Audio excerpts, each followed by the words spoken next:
cœur est plein de joie de vous rencontrer enfin. Mon cher Casanova.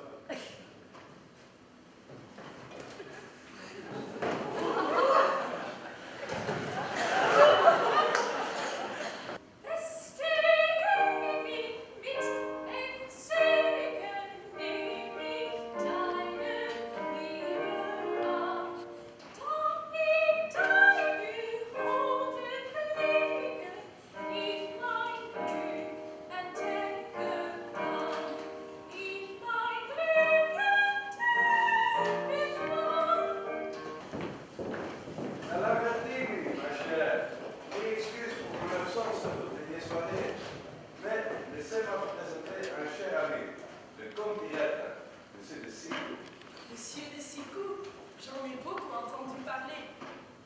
On l'appelle ainsi en référence à ses prouesses nocturnes. Madame, la couleur obligée. Fort bien. Je vous laisse en compagnie de ma jeune nièce, tout juste du couvent. Notez qu'elle n'est pas très intelligente. Nous nous retrouverons près du rhinocéros. Avez-vous déjà vu un rhinocéros? Un rhinocéros? Ces rhinocéros voyagent à travers toute l'Europe. Dans un chariot traîné par 20 chevaux. Le roi Louis XV a voulu l'acheter, mais il était trop cher. La corne d'un rhinocéros est très volue pour son pouvoir magique et sexuel. Et ça marche avec les mâles et les femelles? C'est surtout le mâle qui est connu pour son énergie sans limite. Comme le continental. Ah, les hommes jouent volontiers le rôle d'amour. Ma tante est vieille et laide. Oui, mais c'est un détail.